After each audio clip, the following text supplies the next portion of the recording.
I decided to start doing fast so I'd have some structure to my maintenance program, make sure that I'm hitting all the basics and fundamental movement and strength elements to be able to keep training for sports without feeling depleted or injured. I think a lot of the things that we practice in CrossFit are very ballistic, dynamic, and frankly break your body down, even though you're getting stronger, but it's very brutal on the body. So the things that I do in fast, I look at as a way of kind of tightening all my joints back up, making sure I'm structurally sound, doing more isolated body part movements. Those are the ways that I see different as traditional CrossFit training. It creates a really good sense of physical balance. It's unilateral work. It's movements where you're focusing specifically on maybe a smaller, maybe one muscle group versus the whole body functional movement all the time. The way I tackle fast, I could add it to any day or every day.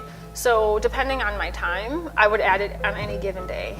It feels like a recovery for me in terms of the amount of output it takes to get the benefit from it. So for me, having trained as a world-class level CrossFit competitor, I can use fast as both recovery and strengthening, and so I can fit it in any day really. It doesn't have to be super scientific in terms of where I plug it in. It's absolutely energizing because it is not a beat down situation.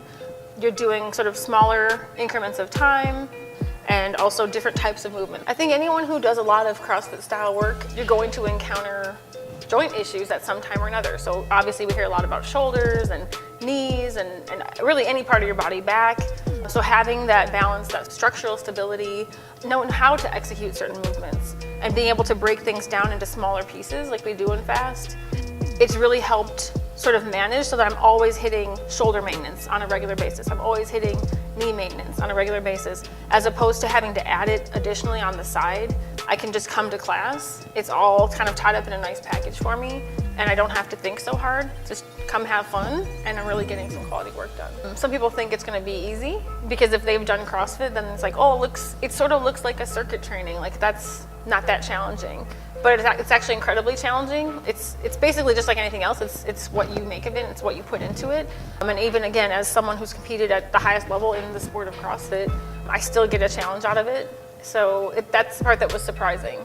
I think the biggest thing is just coming with an open mind, and you'll be part of a community environment. You will be able to get feedback about your movement without feeling sort of put on the spot. It's a very comfortable atmosphere. So just come with an open mind, ready to do your best. There's always ways we can accommodate movement. So if someone has, some sort of limitation, or they think they have a limitation, they may not. I'm prepared to get those needs met and have an open mind and have a good time.